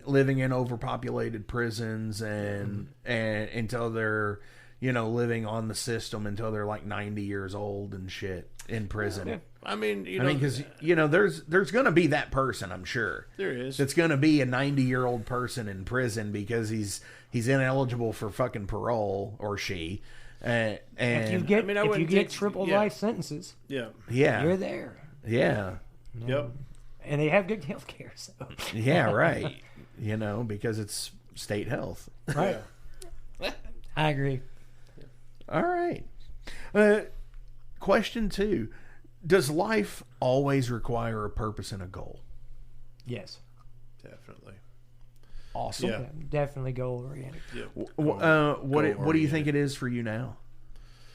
Now? Yeah. My purpose is to, be there for my family and to, be the best version of myself for all my people, and my goal is to continue being the best version, that's for me. Fuck yeah, man. I second that. That's pretty good. That is, dude. I'm gonna go with what he said. With what he said. What the fuck, man? Like, Scott became like a fucking he's been a sleeper this whole fucking night. He's just like, yeah, man. You see him put his little toga on. And yeah, he's like all philosophizing. Yeah, I know. And he's like fucking now he's saying the most articulated fucking shit in the world. Right. He just became Aristotle. Barely holding it together, guys. Out space rocks. Do you worry about the amount of closed circuit television that you are in daily? Fuck yes. Is there what? From everything. Surveillance television. Walmart, facial recognition. It bothers me that they're collecting this data, and for what reason and extent. And, it's everywhere now. I was even talking to a friend. He's like, you go out on the river on a boat. Don't think for a second that, you're in a lot of spots that you're not, where there's a camera somewhere or something, even there. On what was up under a bridge, facing the river. What was the Will Smith movie? That's all it was. It was Enemy of the State. Enemy of the State. Yes, about all the surveillance. Yeah, I mean, we've been warned. Yep. We've been knowing it's going on for how long since 1948 with a database with 1984. Yeah, with wiretaps. Yep. Yeah. Well, I'm just saying since the book 1984 came out. And what was the big fear then? And now they know that they've we done know. it. They know that we know. They don't even care anymore. No. There's no hiding it anymore. They don't care. Because I work in a storefront and we have surveillance, inside and out. So, yeah, I totally get that. And I'm on that all day. And where that goes, I don't know. But here's one of the things I'll tell you is really fucking interesting is when you go through the self-checkout at Walmart and say you don't ring up the bag of dog food under the cart because you did it on accident, not because you're doing it maliciously. Right. But they've got that camera on your face right there. And then they've got all the cameras on the stores watching everything. And they will see that you didn't ring up your dog food. And now, because it's all cashless, they're getting your information from your debit card purchase, your address, and they will send you a receipt in the mail for the dog food that you didn't purchase. That's what scares me about that too, is the fact that you can go onto Google and search a term and then go to social media And it's right there in your ads. And your AdSense is going to push it through. And that's scary. I mean, that's a thought right there that, okay, well, if it understands that, and now I go, like, the whole idea that they're listening to everything, that doesn't bother me. Because we're nobodies. You know what I'm saying? Right. Of course, they're flagging stuff, but it doesn't really. That's not Please, necessarily God, true that we're stop nobody. looking that up every day, man. Right, I can't see it no more. I cannot unsee this. Do not care But about I think it's more of the digital, like you're talking about. They send you a check, a bill, A receipt, for that. yeah. And the thing that they getting rid of the monetary value of paper and moving to the digital dollar scares the ever living shit out of me. Right. Because they control. If you ate too much this week, you can't purchase no more food. Yeah. You, we you're don't not like your authorized diet. to go to You the can't next buy sugar. sector. Your money won't. Your card will be shut Right, off if you leave can't- this sector. I couldn't go over to the interview because I didn't pay my toll from the last 3 times that I was in Indiana. What was And this? now I can't go from Kentucky to Indiana. This is a suspicious purchase. You're going to be Because they- not Yeah, only- this is a frozen suspicious purchase. Did you make for it? 2 days. because not only did they, they control, the money right there, but at that point, who says that they can't shut down your electric car? This is a malicious Because it's on a Facebook computer. post. We're freezing your account. Right now, you are on. I'm gonna start using those as sound bites. But it's like they He's just so deadpan, fucking saying, You are now in jail. Facebook. Mark Dude. Zuckerberg is coming to get you. think of this. Think of fucking Demolition Man, where the fucking I would get fined for saying fuck right now. Right now. Yeah. And dude, that's the scary shit. And that's gonna happen, man. That's gonna happen. Maybe not in my lifetime. Dude, they say that flying cars are coming out next year in mass production. They say. They say. Yeah. Same ones big car collecting the companies. information from the Big closed car circuit. companies. Really? There was one manufacturer in California that actually got the FAA to approve the vehicle, and it looks kind of like, Google it, man. It's cool stuff. It looks like a big drone. Yeah. It's one man, Oh, but it has like fucking. like this weird little fins, and Yeah. it actually. Yeah, I did see that. And they say that this manufacturer has already got a line of billionaires or whatever lined up. That are gonna fucking purchase one. And if they purchase them and that becomes a thing, then the other car manufacturers will have to keep up. What were those cars big car back in the manufacturers? 70s that they It's had gonna all happen. the celebrities that wanted to buy 2025. one, but they were like crazy ugly, like the Town and Country. Or No, it was like the Thing. there was like The something. thing, there's a Volkswagen. Yeah, there thing. was one car that The like Thing, Sammy the Davis boat, Jr. had. Yeah, like it. it was like the duck. Yeah, Yeah. yeah. Yeah, fuck that shit. Yeah, Is there a combination of food that you like that you think other people would think was weird? Yeah. I eat ranch on everything. Yeah, but a lot of people do that. I don't think you're in a minority with that What anymore. about mayonnaise and French fries? I do that. That's good. That's a northern thing. My wife Is that- does Is it that a too. northern thing? Yeah, my wife likes because I know it's also like a on potatoes, like they fry 'em. Holland, Yeah. Holland and German thing. There's a huge Holland population in Michigan where she's from, so that makes sense. That, Yeah. that, I would have to. I don't know what that would actually be called. A huge Holland population. Hollandaise sauce. Hollandaise. Hollanders. I'm gonna give a bunch of hate mail now. No shit. We all are.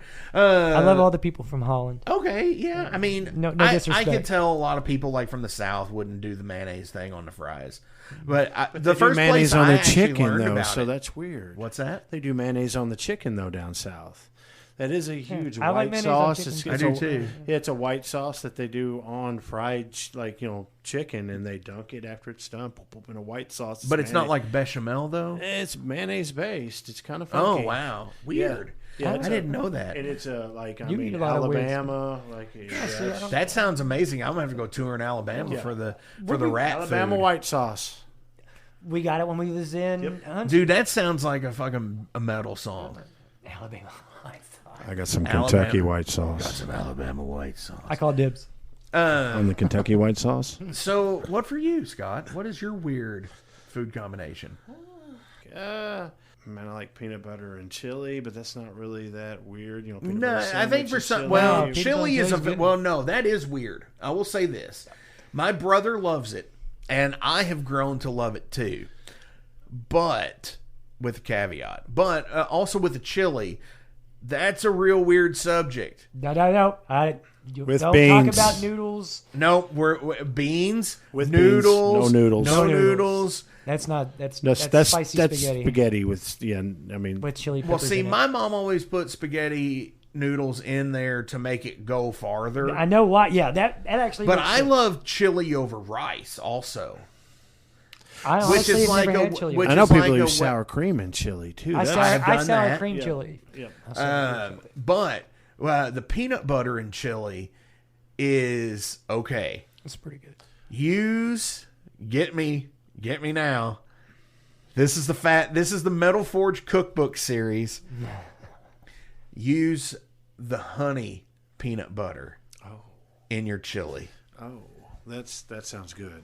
I could. Have you ever eaten a peanut butter? Have you ever heard of the thing where people mix peanut butter and like pancake syrup? Oh yeah, Yeah. Oh, That's yeah. that's an Eastern Kentucky. That's an Eastern Kentucky Yeah. thing, yes. And down in like the hills of Tennessee, even, Yeah. because that's where my mom got it We'll from. do it with K-Rose syrup too. Yes, exactly. And that's what it tastes like. If you put that the honey peanut butter in your chili, it tastes like you're eating a peanut butter sandwich with the peanut butter and syrup. Oh, now see mix. that's good. 'Cause primo You shit. ever had it stuff. on like a That's the fried spot. bread? Fried bread in the K-Rose peanut butter. yeah. Oh, so good. Yep. Damn. See, for me, I'll go ahead and I like a lot of weird shit, but I like a lot of like fucking like hot sauce on like every fucking thing. So my grandpa would his go-to fishing snack was peanut butter, bologna, and horseradish. Oh my goodness, That's a weird mix. that's a wild one right there. And it's I love all of fucking them. amazing. You win. On white bread. On white bread. Just on a sandwich. And you should try it. It's fucking amazing. Send me the recipe. I'm I gonna go will. back and Now, that listen to one, this yeah. episode, and then I'm The gonna. horse. Now is it horseradish Like, spread? yes. Okay. Yeah, like horseradish mustard. Okay. Yeah. The white mustard, yeah. The spicy shit. Dig it. But it is. But with the peanut butter, I don't know what it is because it adds that fucking thickness to it. Because peanut butter's great. And bologna taste and I'm a whore when it comes to fucking bologna and shit. Like, I don't fucking get like Oscar Mayer or any of that shit. It's like fucking bar S. The No, cheapest bar is. bologna. you can Yes, get. it's the Big cheapest red, fucking round. yes. And I like thick cut bologna anyways. Too. Yeah. And if it's thin cut, I will get like 2 slices and make it thick bologna. But like that is a fucking sandwich that's like bam. And I want to try it with toast. Actually, I bet it's even better with toast. I bet it is. Yeah. Definitely. For I sure. can do that. So damn, dudes, that's 4 already. We have like fucking like one more question.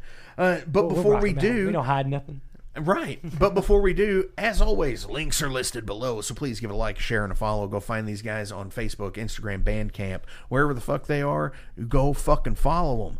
Go buy merch on Bandcamp. Go see these fuckers at a show because they all kick ass. I love these motherfuckers, and I have for years from the fucking first moment I met all of you guys, you know, and I just love having you all on, you know, and I'm glad that it's appreciate been 4.5 years, and it shouldn't have been 4.5 years. I should have had you all on before that, but we all get fucking busy, and there was a Exactly. fucking Fuck yeah. pandemic It in was the a middle damn of it. pandemic. Yeah. Right. So they Which say. is really when this So they happened. tell us. And people are going to be seeing you all at the big goddamn metal show Big at goddamn 21st metal in show. at 21st in Germantown. But before we get to it, do you have any shout outs y'all want to give today? Shout outs. Shout out to Jay and shout out to Marlon. Absolutely. You guys, the other band dudes. We're all friendly. shout out to all the sledge heads, man, out and that's there. all the, Thank all the you fans for out there that keep loving supporting, us you know. and at least turning and listening to us, man. Thank you. Thank Oh, you for all that.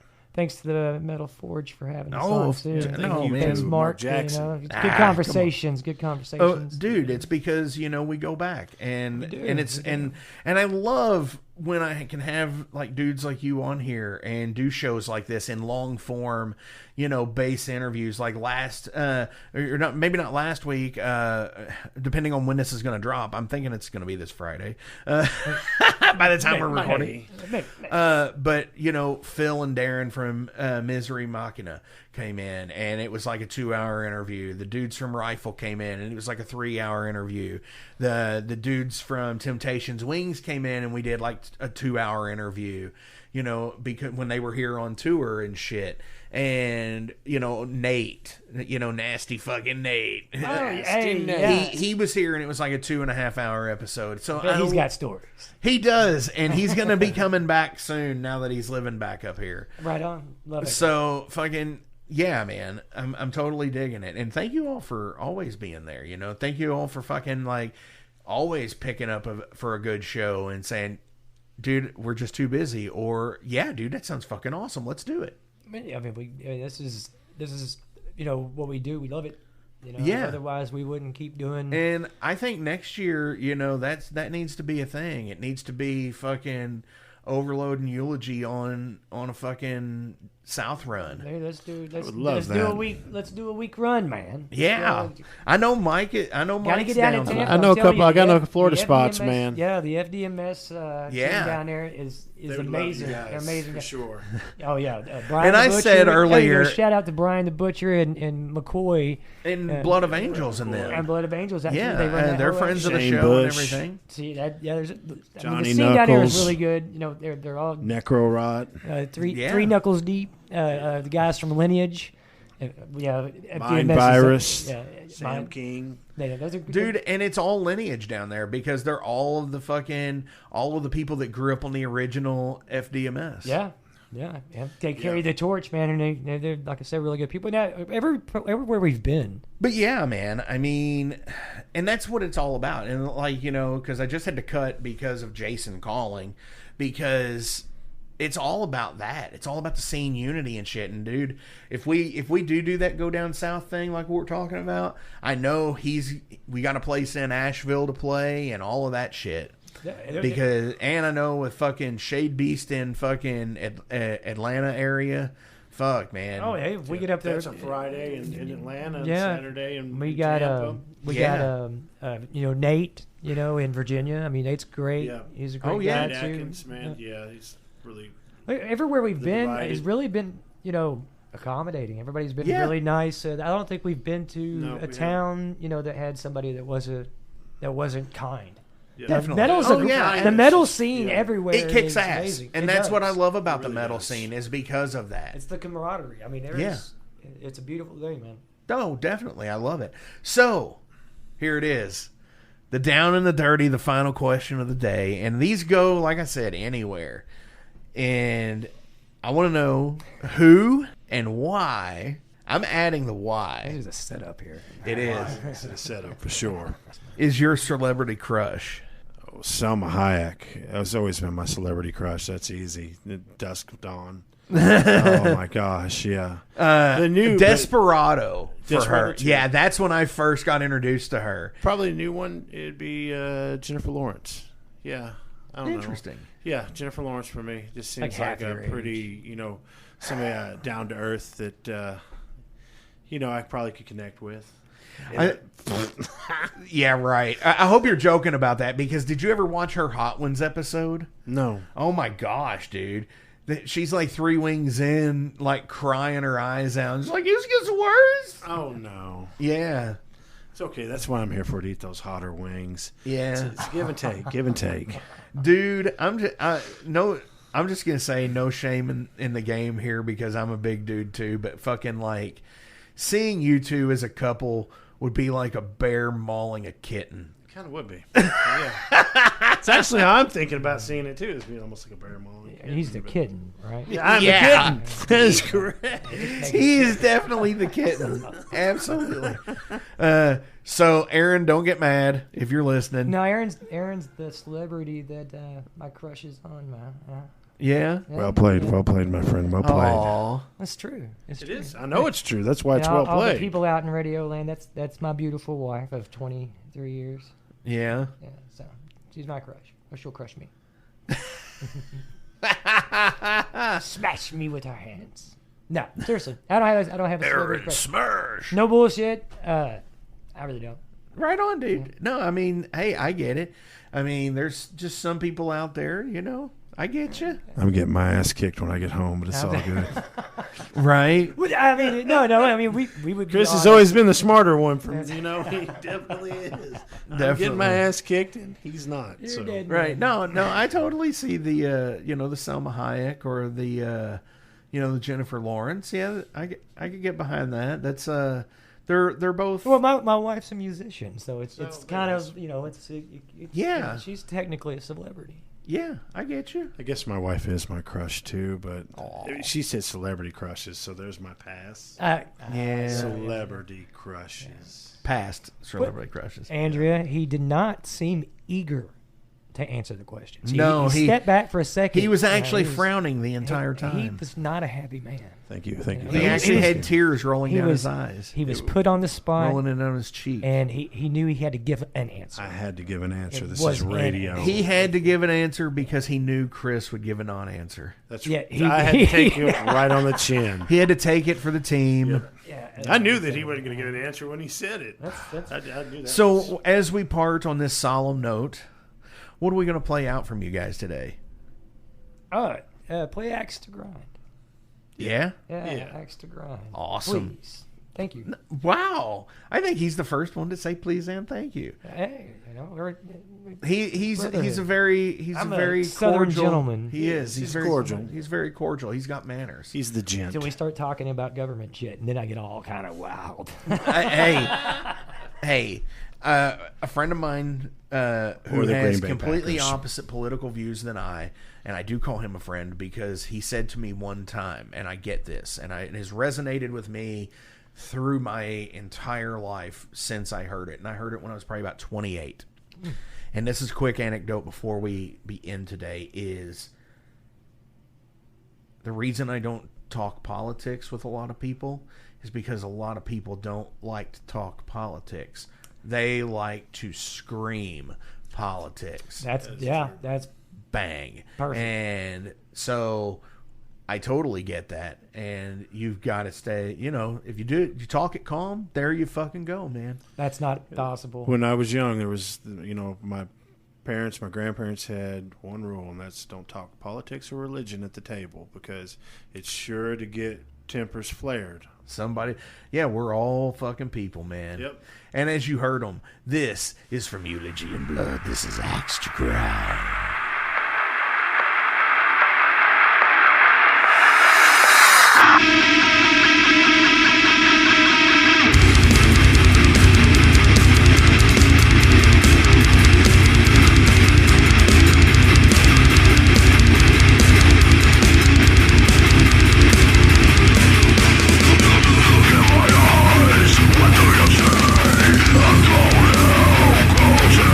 Fucking off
In 2017, one man's vision and passion for all things metal started out as a record store in his house. Years later, the fight against a mainstream empire continues as Shadebeast. An independent metal collective and online store based in Athens, Georgia, is the world's premier heavy metal brand for music heads that value authenticity over the mainstream acceptance.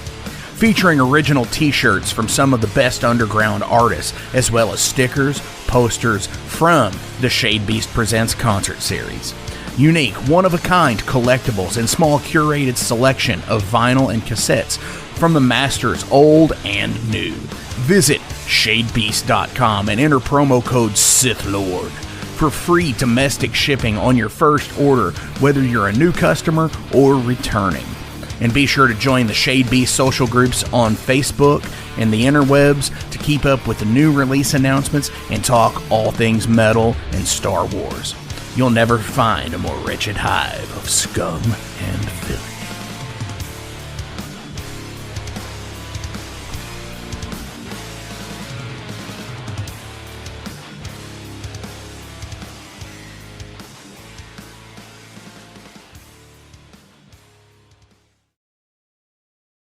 Welcome to the night. You think you know Night Demon? Then the Night Demon Heavy Metal Podcast is for you. Step into the darkness as we peel back the curtain to give you an unprecedented, all-access look into the mind and the heart of the demon. We're talking band history, song analysis, studio anecdotes, stories from the road. It's everything a diehard Night Demon fan could want and more. This is the only place to learn the inside scoop, the deep dive trivia, the untold tales from the band members themselves and those closest to the Night Demon story. Need more? The Sacred Night Demon Crypt will be pried open to reveal demo recordings that have never before seen the light of day, all with in-depth commentary by the band and the people who were there for the writing and recording process. This is a gold mine, a treasure trove of all things Night Demon. Head over to nightdemon.net or wherever you listen to podcasts.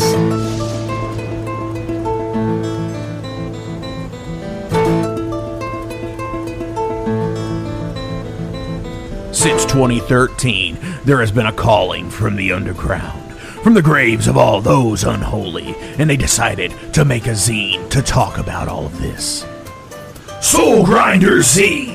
An independent metal zine to keep you informed on all things metal and horror from the underground. Available in both print and digital formats, they're bringing you the best interviews and reviews out there today. Not only do they do the zine, but they also do compilation CDs. Check them out at facebook.com/soulgrinder.zine and start your subscription now.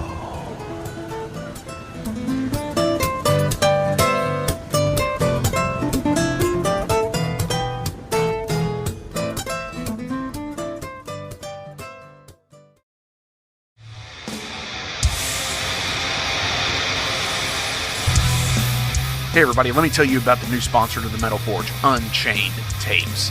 They're an independent Pennsylvania tape label. They focus on extreme metal and punk with a killer approach to the tape scene. Visit their web store at unchainedtapes.bigcartel.com now to get your fill of tapes. And for being a Metal Forge listener, enter the code METALFORGE10 at checkout to get a 10% discount on your total purchase. That's unchainedtapes.bigcartel.com.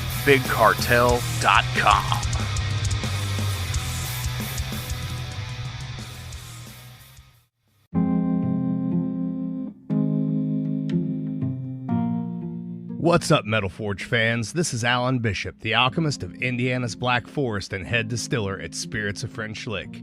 Do you find yourself drawn to the unexplained, fascinated by the Fortean, or enchanted by the paranormal? If the things that go bump in the night resonate in your mind, then tune into my brand new podcast, If You Have Ghosts, You Have Everything. Featuring first-hand accounts, collected stories, interviews, history, and speculation related to all things not of this world. Available now on Anchor, Spotify, Google, Amazon, and more. Set back, relax, and remember, if you have ghosts, you have everything.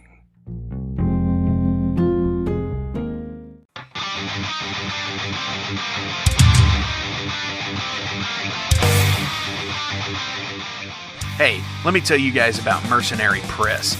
They're an independent London label and distributor of all things metal.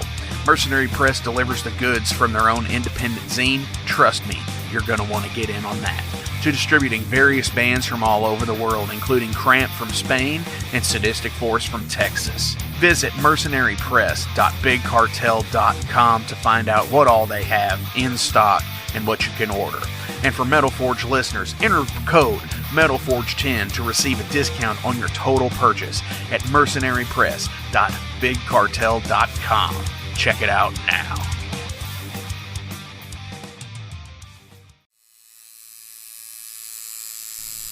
Hey Metalheads, it's with great pleasure I get to tell you guys about a new sponsor to the Metal Forge, Ageless Art, New Albany.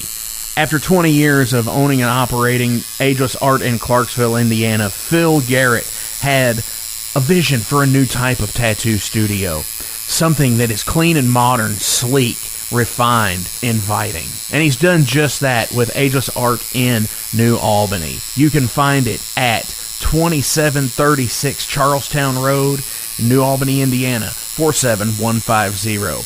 Business hours are Monday through Saturday, 11 a.m. to 7 p.m. Sundays are 12 to 6. All sessions are appointment only, so give them a call and go get you some new ink. Or if it's your first time, go get your first one, baby.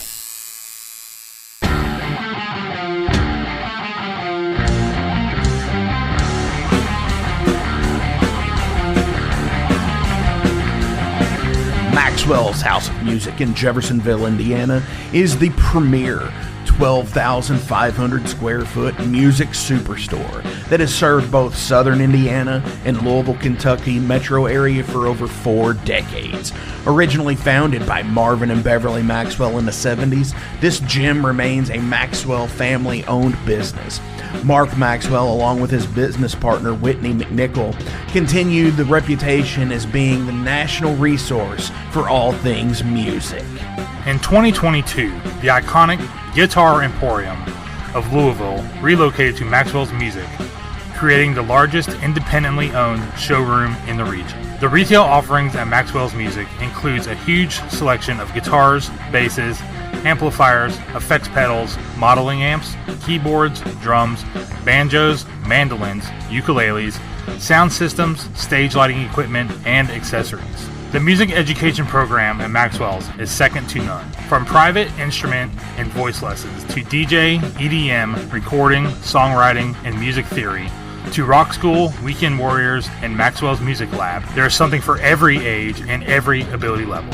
Down in Repairland, guitar and instrument repairs and refurbishment are taken care of by the Maxwell's team of expert guitar technicians and luthiers. They also do appraisals of instruments as well. Maxwell's offers installations for professional audio, visual, and lighting systems for schools, churches, clubs, VFWs, funeral homes, sports fields, and so much more. There's also rentable space at Maxwell's, from the music practice and rehearsal rooms for the individuals and bands, all the way to a meeting space and concert venue that seats up to 120. That also includes a professional audio, visual, and lighting system and a sound booth. Maxwell's has it all. All this plus original functioning 1947 recording booth to make your own record. Go to the Guitar Hero throne, to the very own Elvis statue, and don't forget the Harmony Green Pocket Park. There's a reason the Maxwell's House of Music in Jeffersonville, Indiana has been recognized by the National Association of Music Merchants as a #1 award-winning best store design, as well as top 100 music store year after year. You gotta see it to believe it. Maxwell's House of Music in Jeffersonville, Indiana.